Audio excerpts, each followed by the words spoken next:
Hey guys, it's Gabrielle from Teaching Special Thinkers. This is a quick tutorial about how I set up my SPED binder. You can purchase this. It's called the Special Educators Everything Binder. It's at my Teachers Pay Teachers store.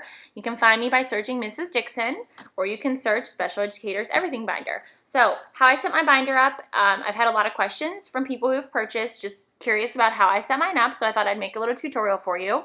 What I would suggest is in the file that you buy, after you unzip it, you'll see there is a file called Pre-Made Editable Planner. It's a PowerPoint file. So what you can do in this is download that, and I would add all your information in using text boxes, and then that's what I would use to print out first to get yourself organized. So that's exactly how I set mine up if you have any questions about that. So I set it up in sections. I have student info, monthly calendars, lesson plans, class events, meetings and professional development, caseload information, parent communication, and unit plans. So you can choose to put all of this in one binder, or you can choose to put some sections in a binder all by themselves. Like the parent communication or caseload binder, it's whatever you choose. If you have a binder for each student, you might just have to pick and choose what information you put in their student binders. But it's all available to you. It's all editable, so you can really do whatever you want with it, and it'll really help you stay organized, believe me. So we start off with this. There's an important information section. This is the section that is really going to be useful to your subs when you have a sub. So it's like your student schedules, your schedule, all the different numbers, contacts that you need, substitutes, library books, any information you might need in that first section. Then we have student information. That's your class list, their ID numbers, their birthdays, student information sheets you have parents fill out, so you make several copies of these, send it home. Allergies, and then these lovely, lovely, lovely 2-page spread checklist sheets. You can use grades, anything you want. You can print off as many as you want. There's a black and white version if you don't want to use the pretty colored version. So that's great. Then we have dates, year at a glance, 2-page spread calendars, lesson plans. There's 3 different options. How I set mine up is I use 2 pages. Actually, it'll probably be more than that because I'll have to do different levels. But I start off with my week at a glance, all the different things I have that week I can put on there. And then I have my 2-page spread of my lesson plans, which this is just a blank version. There's this version. And then this is my favorite version, the checklist, because I do a lot of work schedules with my kids. So I put the kid's name here and then the different tasks they do throughout the week. And then I can just make sure I check them off, or you can put their score in there, whether they complete it or not. It's a great way to keep data. So you can print off as many of these as you need in a week. It's a great thing about being editable. You can add their names, you can add the subject, anything you want. And then on the back of the spread, I have this and that sheet. And that's just kind of those things that you end up having to jot down throughout the week. You know, reminders for the next week, upcoming dates. It's pretty open-ended. Class events.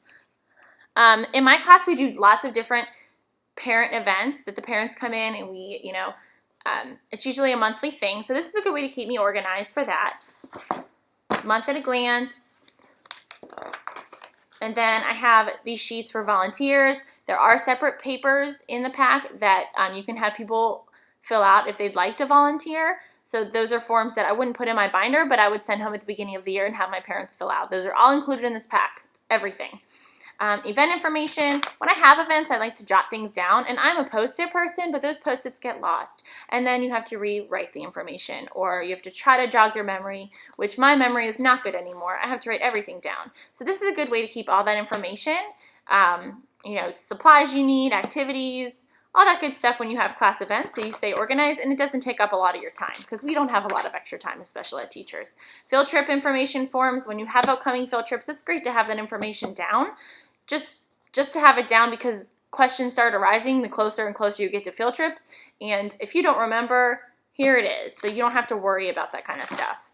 Meetings and professional development, we do have to go to a lot of these as teachers, so this is a good way to keep those notes from staff meetings, and there's a couple different form options. So if you're not going to take a whole sheet of notes, you can just use this. And that way you can go back and relook at the information. It's not a Post-it that you're going to lose. Team meeting notes, professional development log, keep track of all those different trainings you go to so you don't have to go to them again. And then these are little note sheets to keep track of stuff at your professional development sessions. We all take notes and we all lose those notes. So this is a good way to keep it all in one pack. And then there's just some note sheets.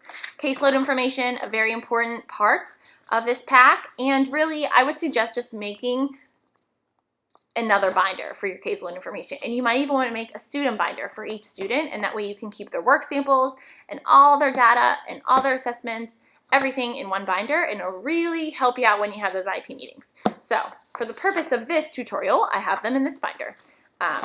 So I have my calendars, and I do have monthly calendars, 2-page spreads at the beginning of this binder, but I like to just have one specific for my IP meetings and reevals, because when you have a busy month, you want to see what you have upcoming and what you need to schedule and all that good stuff.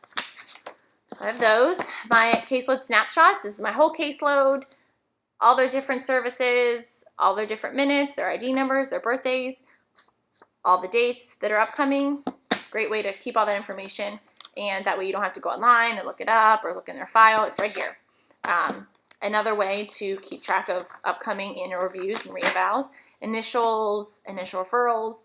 You know, when you get those initial referrals, if you are a teacher that does have to do initial referrals, as soon as you get that referral, log it. And that way, you know who referred, you know when the date was. So all that information that you have to punch in when you have the meeting, you don't have to look at a calendar and try to remember, when did I get this form?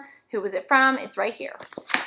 Student assessment log. This is great to keep track of all those different informal and formal assessments that you give to students. You can train your TAs to fill this out as well. So all you have to do, I have one for each student. So again, you could put this in an individual student binder. So if they're working with Sally that day, they just pull Sally's binder, do the assessments, record the data, and that way whenever you have an IP meeting or a parent conference, it's all right here for you. And you don't have to dig and waste your time, because once again, you don't have a lot of free time as a special ed teacher. You will learn that if you haven't started yet, or if you've already started, you probably laugh, because you really don't.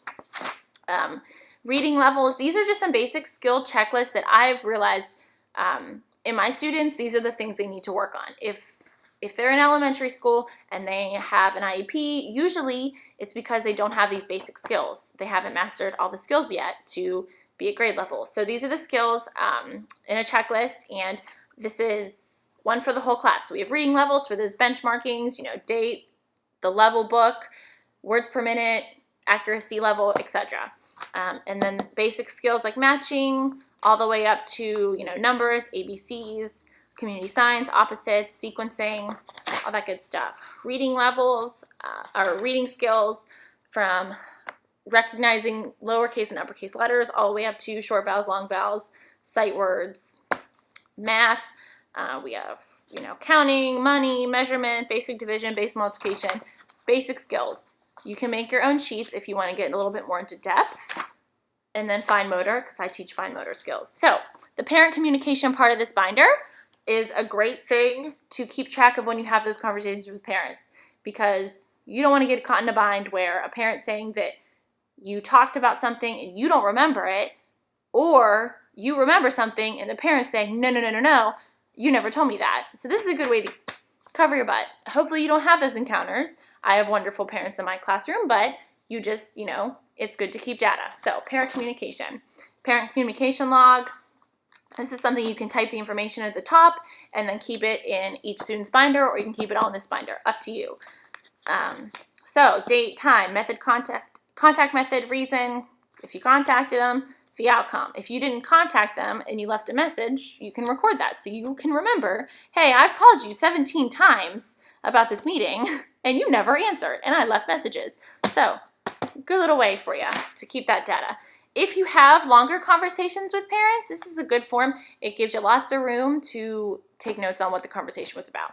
Then we have some conference forms, skill strengths, needs to work on, broken down, and notes from the meeting. So this will kind of help you stay prepared and stay organized for those parent conferences. We have to have them once every quarter, and they sneak up on you. So this is a great way to just sit down one night or a couple weeks before and start to get ready so that you have things to talk about with your parents.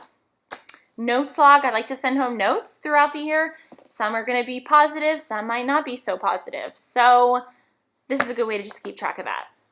Unit plans, I do a lot of unit planning and I like to stay ahead. So this is just ways to stay organized throughout the year. Monthly themes, you know, going a little bit into depth about those themes. Pinterest, jotting down those Pinterest ideas.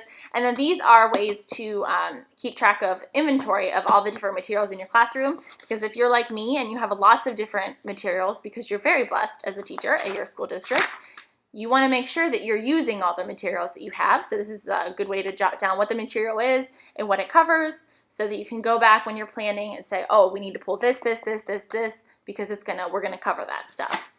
So all that stuff, and then at the very end we have class library, technology list, and all the different teacher purchased items. That way if you leave, you know it's yours. Tech cards, these are great to have when you go to the computer lab, has all the student information on it. And these are also some things I purchased at Staples that I can give you the links to. So this is a great way. I have file folders and I say copy, laminate, fax, file. So when I have those extra 10 minutes during the day to run to the office and do something, I have everything right there with me. I don't have to organize myself before trying to do something because I don't have the time. So this keeps me organized. I know what I need to file, what I need to fax, what I need to copy, etc. It's all right here. And that is it. Thank you for viewing and let me know if you have any questions. Thank you.